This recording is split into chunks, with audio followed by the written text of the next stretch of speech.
आचार्य जी प्रणाम। मैं आपको पिछले 2 महीने से सुन रही हूँ और मेरी जो एक तलाश थी अ, सत्य की, करुणा की और विजडम की, वो आप पे आके खत्म हुई है। मैं बचपन से ही मुझे मैं गौतम बुद्ध की तरफ देखती थी और मुझे वही वही अनुभव आपसे अब मिल रहा है। और मेरा जो शायद अंतर मन है उसे इतनी शांति मिली है ये जानकर कि कोई सच्चे तरीके से सारे जीवों के लिए के प्रति प्रेम और दया और करुणा और रिस्पेक्ट जाहिर कर रहे हैं, प्रमोट कर रहे हैं, जो जो सारे जीवों के लिए के हित के लिए कितना कुछ कर रहे हैं। और कितने सारे जो लोग हैं जो जो मांस खाते हैं या मांस पहनते हैं, आप उनके उनकी जो इग्नोरेंस है, उनकी जो भावना है, वो बदल रहे हैं। और मुझे उससे इतनी खुशी मिलती है कि मैं शायद उसको शब्दों में भी बयान नहीं कर पाऊंगी, शब्द भी कम पड़ जाएंगे उनके उसके लिए। लेकिन मैं बचपन से ही बहुत ज्यादा भावुक रही हूँ और मेरे कोई दोस्त नहीं थे। मेरे जो दोस्त थे वो मेरे जो घर के सामने जो कुत्ते थे, मैं उन्हीं के साथ बड़ी हुई हूँ एक तरीके से। उन्हीं की संगति में रही हूँ। लोग बहुत बार मेरा मजाक उड़ाते थे ये कहकर कि अम, ये जानवरों को और इंसानों को एक एक जैसा कैसे मान सकती है। और मेरे मन में बहुत सारे प्रश्न उठते थे कि अम, लोग ऐसा क्यों उनके साथ, जितने भी जानवर हैं उनके साथ ऐसा करे। क्योंकि एक तरह से जैसे आप भी बोलते हैं कि हम इंसानों ने अपनी आबादी इतनी बढ़ा ली है और हम प्रकृति को ऐसे नष्ट किए जा रहे हैं, और हमारी जो वो भूख है वो खत्म ही नहीं होती, वो बढ़ती जा रही है, बढ़ती जा रही है। और हम लोग ने मतलब इतना ज्यादा अ, जमीन है उस पे कब्जा किया है हमने। हम ही ने खुद उनको ना वो कमा हम मतलब हम मेरे को शर्म आती है बोलते हुए कि हम लोग ऐसा कैसे कर सकते कि एक मासूम जानवर जिसको जो हाल सेवा के लिए बने हैं, जो जो उनकी जिन्हें उनकी सेवा करनी चाहिए वो उन्हें ही कष्ट दे रहा है। और वो बिल्कुल कभी कभी सहा नहीं जाता, कभी कभी पढ़ने में आता है कुछ। और मेरे आचार्य जी दो ही हाथ है, मैं जो भी कर सकती हूँ करती हूँ, लेकिन फिर भी बहुत ज्यादा ग्लानि होती है। अभी हाल ही में मेरे पास एक नन्ही सी एक परी थी, जिस जो मुझे एक स्ट्रीट में मिली थी। और मैं अपने आप को बहुत सौभाग्यशाली मानती हूँ कि वो मुझे मिली। क्योंकि शायद लोग मोती खोजने के लिए बहुत दूर जाते हैं, और ये जो अनमोल, जो भगवान की कृपा है, खुद मेरे पास चल के आई। लेकिन वो इतनी कष्ट में थी कि मैं शायद बयान भी नहीं कर सकती। वो आखिर पता नहीं उसे कोई अनडिटेक्टेबल डिसीज था। मैंने उसको बहुत सारे डॉक्टर्स के पास में लेके गई। वो इतनी प्यारी बच्ची थी, खेलती थी मस्त, जैसे कि कोई इंसान का बच्चा होता, बिल्कुल वैसी उसके अंदर मासूमियत थी। उसे शिकार करना भी नहीं आता था। वो एक छोटी सी प्यारी सी बिल्ली थी। और वो अपनी आखिरी वक्त में मतलब इतनी सिकुड़ गई, और उसे जो बीमारी थी उसका जो जो जबड़ा जो जौ था वो भी लॉक हो गया। वो मुंह खोलने में तब उसको तकलीफ हो रही थी। मुझे नहीं मुझे लग रहा था काश कोई तरीका होता कि उसका थोड़ा बहुत कष्ट मेरे शरीर में आ जाता, उसे इतनी कष्ट झेलने नहीं मिलता। और फिर मेरे ध्यान में ये भी आया कि काश जो बच्ची मेरे पास थी, अगर वो आपके पास होती तो आप उसको अ, उसको अंदर जो शांति जो उस वक़्त उसके लिए ज़रूरी थी वो प्रदान कर पाते, जो शायद मैं नहीं कर पाई।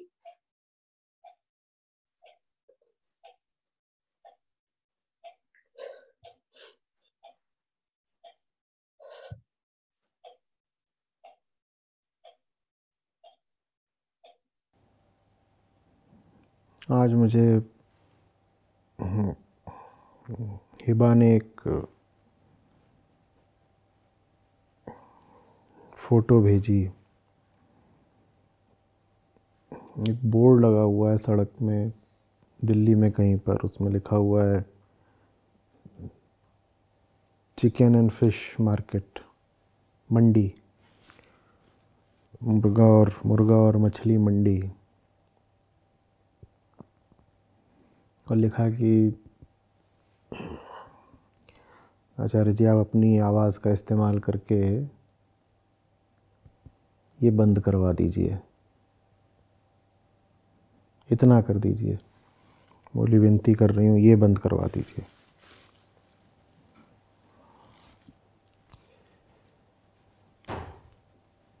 तो मैंने उस बात का कोई जवाब ही नहीं दिया।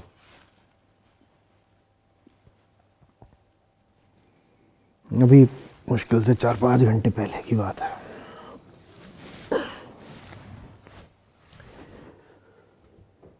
फिर अभी आपकी ये बात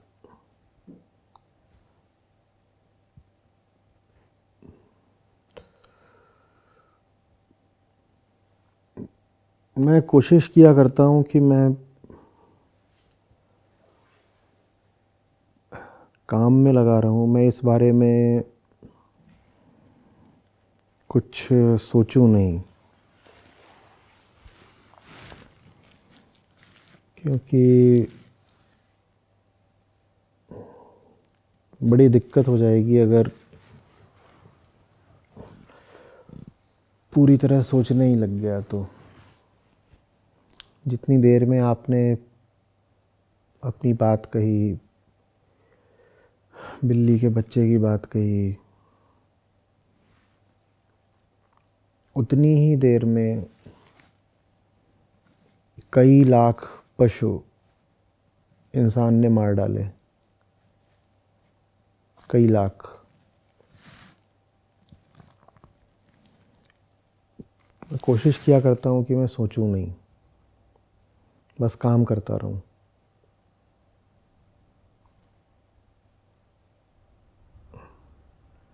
मैं उस स्थिति से भी डरता हूँ कि कभी ऐसा ना हो जाए कि मेरे सामने कोई किसी जानवर की हत्या कर रहा है।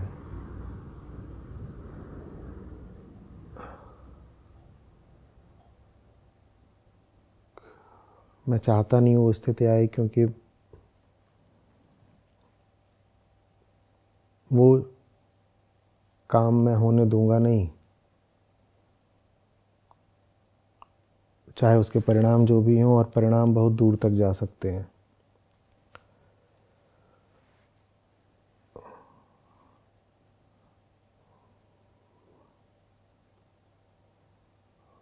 और कुछ चीज़ें ऐसी होती हैं जिसमें रुका नहीं जा सकता। अपनी आँखों के सामने वध हो रहा हो, उसको रोकने के लिए किसी भी सीमा तक जाया जा सकता है। फिर जेल, पुलिस, चाहे जो हो, उसका सामना किया जाना चाहिए।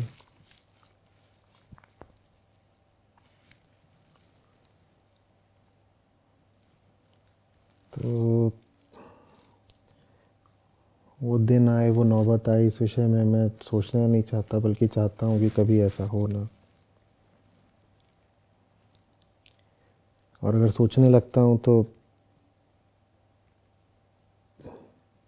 बहुत ज़्यादा बेचैनी उठती है।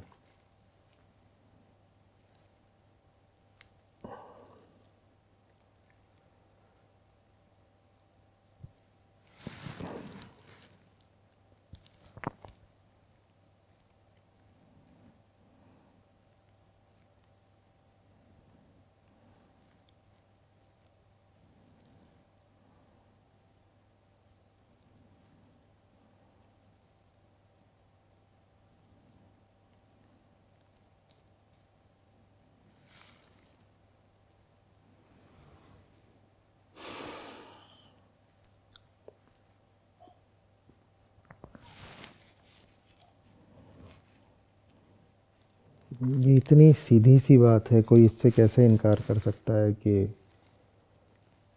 अगर आप एक कमज़ोर निर्बल जानवर पर अत्याचार कर सकते हो, आप उसे मार सकते हो, उसका शोषण कर सकते हो किसी भी तरीके से, या उसे खा सकते हो, तो आप इंसान हो ही नहीं।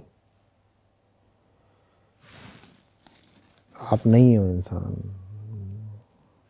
आप उसे सिर्फ इसलिए सता पाए और खा पाए क्योंकि वो कमज़ोर है। आपको तो उस जीव को जानवर कहने का कोई हक ही नहीं है। सबसे बड़े जानवर आप खुद हो।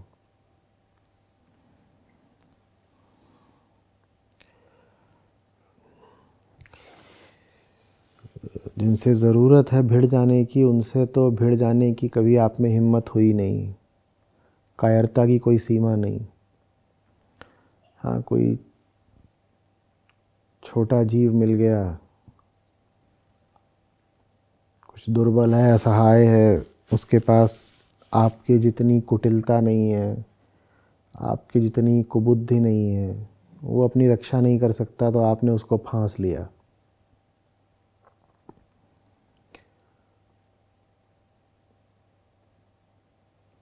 आप उसकी छटपटाहट नहीं देख रहे, आप उसकी आंखों में नहीं देख रहे।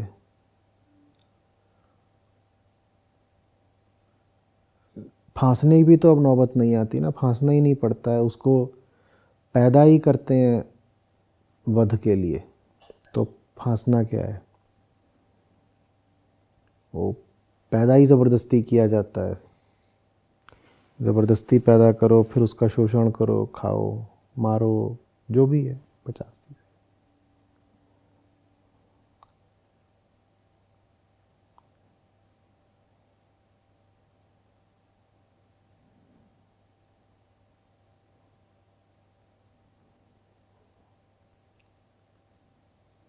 फिर हमें ताज्जुब होता है कि हमारी ज़िंदगी में इतना दुख क्यों है। मैं 100 बार बोल चुका हूँ, जब तक हमारे शहरों में कत्ल खाने रहेंगे और हमारी सड़कों पर वो गाड़ियाँ चलती रहेंगी जिनमें छोटे छोटे पिंजड़ों में मुर्गे मुर्गियाँ कैद रहते हैं, और वो गाड़ियाँ बाकायदा ठसक के साथ हमारी सड़कों पर चलती हैं, हमारे चौराहों पर खड़ी होती हैं, और उनके आसपास, उनके पीछे इतनी गाड़ियाँ खड़ी होती हैं, वो सब देख रही होती हैं कि उनमें मुर्गियाँ बंद हैं, उनको ले जा रहे हैं, उनको भी काटेंगे, उनको खिलाया जाएगा। जब तक हमारे शहरों, हमारी सड़कों की ये हालत है,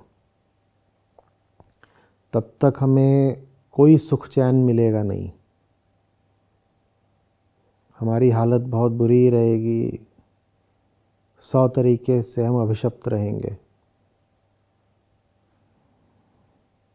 लेकिन हमारी दरिंदगी कम होने की जगह बढ़ती ही जा रही है।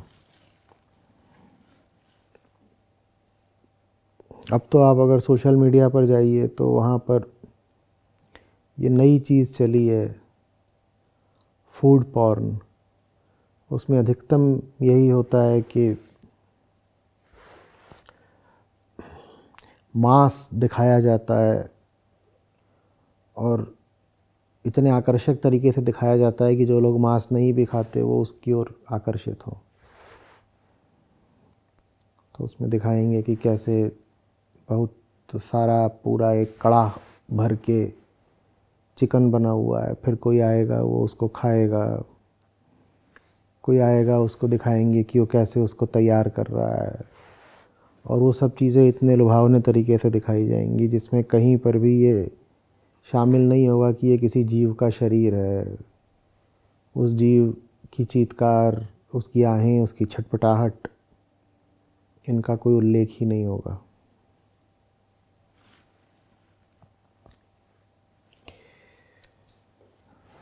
तो एक और तो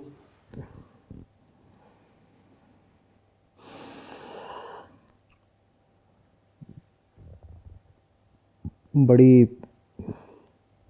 ऊर्जा उठती है कि इन सब चीज़ों से अभी तत्काल भिड़ जाया जाए, सीधे आमने सामने की लड़ाई हो जाए, क्योंकि विवश होकर के देखा तो नहीं जाता।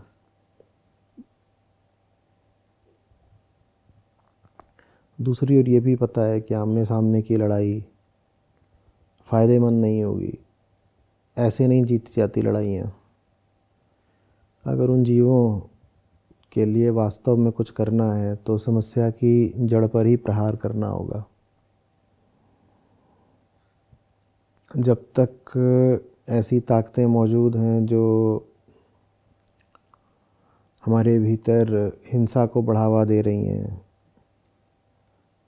जब तक ऐसी ताकतें मौजूद हैं जो हमें गलत जीवन दर्शन सिखा रही हैं, हमसे कह रही हैं कि अपने सुख के लिए किसी को चोट पहुंचाना, दर्द देना, दुख देना, जान लेना ठीक है, तब तक ये सब जो चल रहा है चलता ही रहेगा। उन ताकतों से लड़ना ज़रूरी है जो हमें अज्ञान की ओर फेंकती हैं। उन्हीं ताकतों ने पशुओं के शोषण को, हर तरीके के दुख दर्द को, मांसाहार को और मनुष्यता के पतन को बढ़ावा दे रखा है।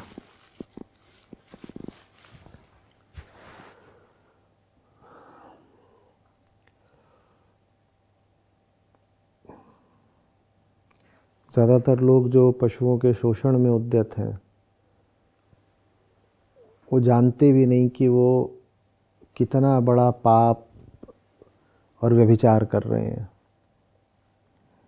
उनको लगता है ये तो एक सामान्य साधारण बात है, हर कोई करता है, हम भी कर रहे हैं। वो अज्ञान ही हटाना पड़ेगा जो शोषण को जन्म देता है।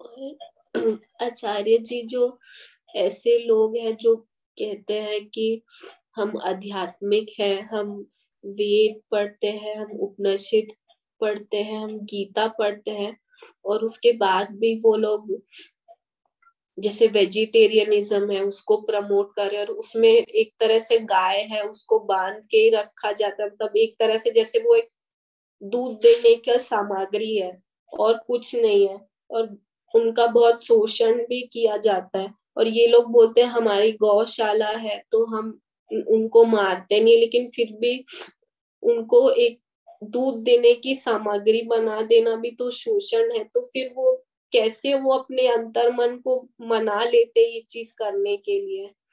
क्योंकि आचार्य जी, मेरे को याद है, मैं 2019 में मैं घूमने गई थी बाहर विदेश यात्रा पे, और मैंने हर जगह ढूंढा, लेकिन मेरे को बिना फर या बिना वूल के जैकेट नहीं मिला। तो मेरे को लगा कि मैं ठंड सह लूंगी, लेकिन मैं किसी मासूम पशु को बस ठंड के लिए मार नहीं सकती। बस थोड़े चंद समय के लिए अपने शरीर को बचाने के लिए किसी किसी पशु की हत्या नहीं कर सकती। और मैं वहां पर करीबन 9-10 दिन तक बिना जैकेट के ही घूमी थी, मेरे पास जैकेट भी नहीं था। और और मुझे ये समझ नहीं आता कि ये जो लोग बोलते हैं कि हम तो कृष्ण की मुरली है, हम तो हमारे हमारे थ्रू जो है वो दिव्य शक्तियां बोलती हैं, और ये लोग फिर ऐसे कैसे करते हैं? कैसे अपने ये लोग बाद में कैसे अपने अंतर्मन को वो करते, या कैसे अपने आप को फेस कर लेते हैं?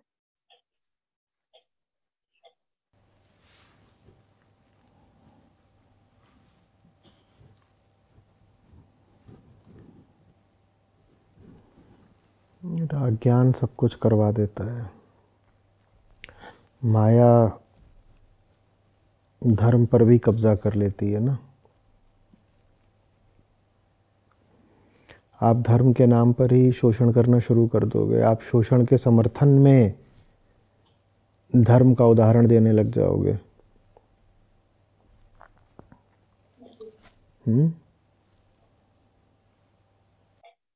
जैसे शिव जो शिव है वो पशु, जिन्हें हम सब पशुपति कहते हैं, वो तो सब पशुओं के पति है। वो कैसे, उन्होंने तो, वो तो शिव है जो लोग भक्तों को ये प्रेरणा देते कि भस्म को, जिन्हें लोग कहते हैं अपवित्र है, उन शिव के नाम पर लोग उस भस्म को अपने माथे पे लगाते हैं।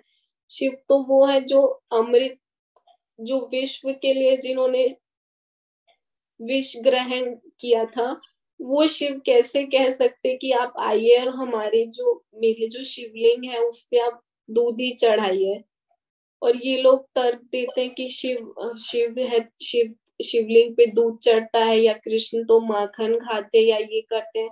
लेकिन जो वो भगवान ऐसा क्यों करेंगे? और ये जो तर्क देते हैं, क्यों देते हैं ऐसा? मतलब एक तरफ ये कहते हैं कि हम हम ये सब पढ़ते हैं और ये सब करते हैं, और बोल रहे हैं कि हम तो महान हैं, हम मॉन्क हैं, ये सब, और फिर ये सब कर रहे हैं। देखो, समझो बात को, जहाँ आत्मा से जितनी ज़्यादा दूरी होगी वहाँ अन्याय, अत्याचार, शोषण, अज्ञान उतना ज़्यादा होगा। और अन्याय, अत्याचार, शोषण का ही एक पैमाना होता है पशुओं के प्रति आपका रवैया।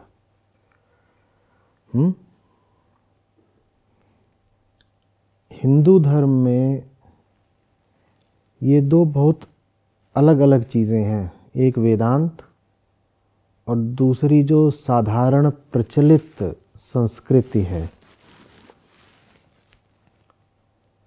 ठीक है, ये जो साधारण प्रचलित संस्कृति है इसका वेदांत और आत्मा से बहुत कम संबंध है, फिर भी थोड़ा बहुत है।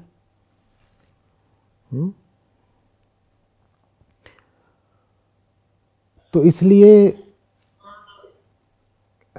आपको शोषणकारी बहुत सारी वृत्तियां दिखाई पड़ती हैं हिंदू धर्म में भी। आप अभी जिनकी बात कर रहे हो, शिवलिंग पर दूध चढ़ाना इत्यादि, गौशाला वगैरह जिनकी आप बात कर रहे हो, वो सब आपको हिंदू धर्म में दिखाई पड़ता है, क्योंकि हिंदू धर्म के बहुत बड़े हिस्से का वेदांत से और आत्मा से कोई संबंध नहीं है। उनका संबंध परंपराओं, रीति रिवाजों, रूढ़ियों से है, पौराणिक कथाओं से है।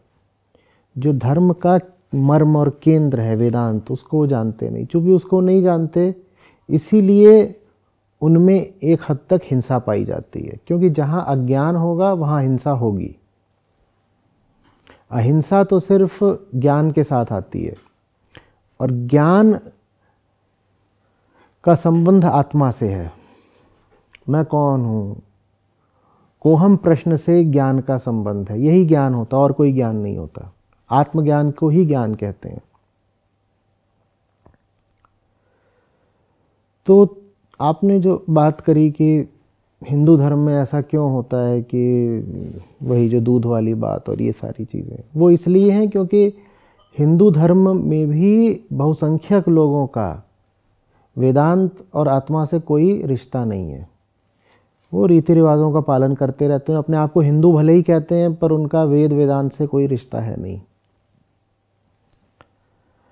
अब आते हैं अब्राहमिक धर्मों की ओर, और वहाँ आप पाते हो कि पशुओं की ओर क्रूरता और ज़्यादा है।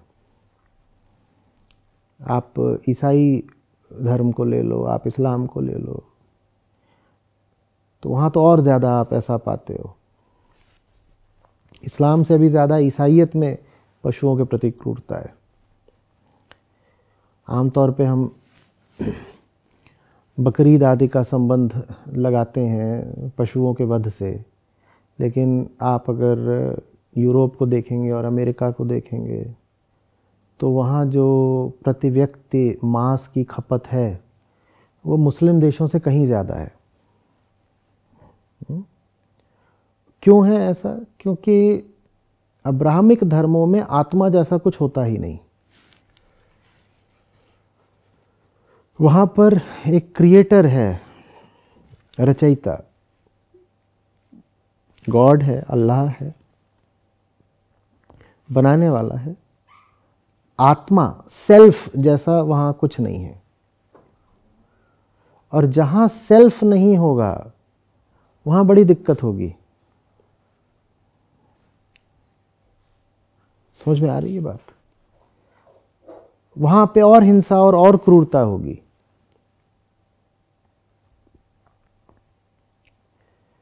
तो जो पूछ रहे हो बार बार कि धर्म के नाम पर ऐसा कैसे हो सकता है, ऐसा कैसे हो सकता है, ये कोई बहुत अचंभे की बात नहीं है।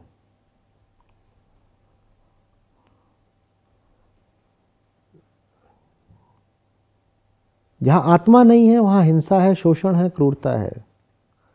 करुणा तो आत्मा के साथ ही आती है। जब हम करुणा कहते हैं तो तुरंत एक छवि कौंध जाती है महात्मा बुद्ध की। जानते हो बुद्ध के समय तक आते आते सनातन धर्म की क्या दशा हो गई थी? सबसे पहले तो ये समझो कि बुद्ध स्वयं एक हिंदू ही थे, क्षत्रिय घर में पैदा हुए थे। उन्होंने कुछ बड़ी गड़बड़ चीज़ें देखी, तभी उन्हें एक अलग मत का निरूपण और प्रस्ताव और प्रचार करना पड़ा। उन्होंने क्या देखा? उन्होंने देखा कि जो 6ठी और 5वीं शताब्दी थी ईसा पूर्व, वहाँ तक आते आते वैदिक धर्म इतना खराब हो चुका था, कुरीतियों से, विकृतियों से इतना ग्रस्त हो चुका था कि आत्मा से उसका संबंध ही पूरा टूट गया था। इस हद तक कि आत्मा शब्द को ही विकृत कर दिया गया था। आत्मा शब्द को ही विकृत कर दिया गया था। नतीजा क्या था? 2 नतीजे थे। पहली बात, इंसान का शोषण कर रहा था, और दूसरी बात, इंसान पशुओं का शोषण कर रहा था। बुद्ध और महावीर को जो अलग धाराएं स्थापित करनी पड़ी और उनको जो जन सामान्य से समर्थन मिला, उसकी 2 बड़ी वजहें थी। कई वजहें थी, जिनमें 2 बड़ी वजहें ये थी कि एक तो सनातन धारा में ऊंच नीच और शोषण बहुत आ गया था, जातिवाद इत्यादि, और दूसरी ये कि पशुओं पे बड़ा शोषण शुरू हो गया था। यज्ञ, हवन, पूजा पाठ, इनके समय पशुओं की जो बलि थी वो बहुत आम बात हो गई थी। और ये देख करके बुद्ध और महावीर दोनों बड़े दुखी और बड़े द्रवित हुए। तो अब देखो 3 चीज़ें एक साथ चल रही हैं। इंसान का इंसान के प्रति शोषण, इंसान का पशुओं के प्रति शोषण, और आत्मा के प्रति अज्ञान और विकृति। ये तीनों एक साथ चलती हैं। ये तीनों तब भी एक साथ चल रही थी जब बुद्ध को नया धर्म स्थापित करना पड़ा, जब उन्होंने कहा धर्म चक्र प्रवर्तन। और ये तीनों चीज़ें आज भी चल रही हैं। आत्मा के प्रति अज्ञान इतना ज़्यादा हो गया था उस समय कि बुद्ध को आत्मा शब्द को ही खारिज करना पड़ा। उन्होंने कहा जिसको तुम आत्मा बोलते हो बहुत बड़ा झूठ है, क्योंकि हमने आत्मा शब्द को ही खराब कर दिया था। तो उन्होंने कहा जिसको तुम आत्मा बोलते हो वैसा कुछ होता ही नहीं। उन्होंने कहा अनात्मा, तुम्हारी आत्मा झूठ है, आत्मा होती ही नहीं। तो आत्मा शब्द को खराब करना, सामाजिक कुरीतियों का आना जिसमें जाति भेद, शोषण, और पशुओं के प्रति अत्याचार का आना कि पशुओं की लगातार बलि दी जा रही है और ये सब हो रहा है, ये तीनों चीज़ें एक साथ चलती हैं।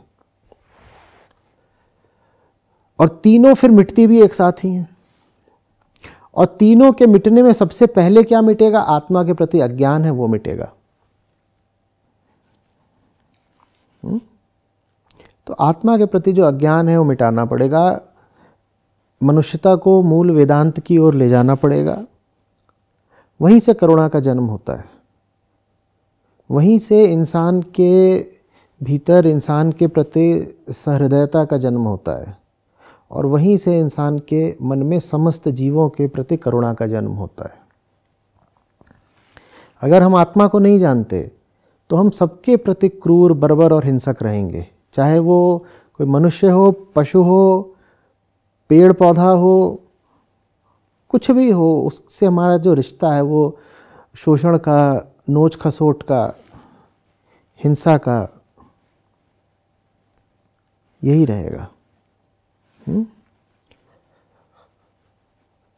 वेदांत को कि हम ये बोल सकते हैं कि जहाँ मतलब प्रेम और करुणा एक तरह एक ही साथ चलते हैं, या अगर हमें प्रेम और करुणा में डिफरेंशिएट करना हो तो हम कैसे पता लगाए कि ये प्रेम है और ये करुणा है? आप प्रेम और करुणा को छोड़ो, वो जो अपने समय पर आ जाते हैं। आप अंतर करो आत्मा और अनात्मा में, सच और झूठ में, अपने शरीर में और अपनी सच्चाई में। वो अंतर करना सीखो, वो असली अंतर है। बाकी सारे अंतर बहुत महत्व के नहीं है। असली अंतर इसका करना सीखो कि मेरा शरीर अगर कुछ मांग कर रहा है तो क्या मुझे उसे मानना ज़रूरी है? क्या मैं मेरा शरीर हूँ? ये अंतर करना सीखो, ठीक है? क्योंकि देखो, शरीर तो हमारा पशु का ही है, और पशु का शरीर पशु के मांस की मांग कर सकता है, जैसे जंगल में होता है ना, एक जानवर दूसरे जानवर के मांस की मांग करता है वहाँ पर। तो वैसे ही शरीर तो हमारा भी जानवर का ही है, वो मांग कर सकता है। वहाँ आपको पूछना होगा कि मैं शरीर से ही जानवर हूँ या सच्चाई से भी जानवर हूँ। ये भेद करो, यही आत्मा अनात्मा का भेद है। पशु होना आपकी देह की सच्चाई है, आत्मा होना आपकी सच्चाई है।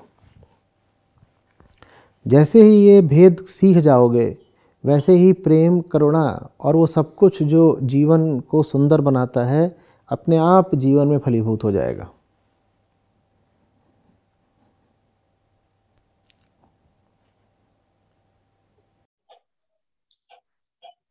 धन्यवाद आचार्य जी। मैं बस यही कामना करती हूँ कि आप जो जिस माध्यम से आप इतने सारे लोगों को जागरूक कर रहे हैं, और मैं पिछली बार आपके ऋषिकेश में जो सत्र हुआ था उसमें भी आई थी, और मैंने बहुत लोग से पूछा था और बहुत लोग ने बोला कि वो आपके कारण वीगन बने हैं। तो मुझे बहुत खुशी, और मैं मेरी बस यही कामना है कि आप इसी तरह बहुत सारे लोगों को के मन में करुणा जगा सके और उन्हें दूसरों की जिंदगी को के प्रति इज्जत और उसको उसको महत्व देना बता बस उन्हें ये सिखा सके, जो आप अभी तक इतने सालों से करते आए हैं। बस यही कहना चाहूंगी मैं। धन्यवाद।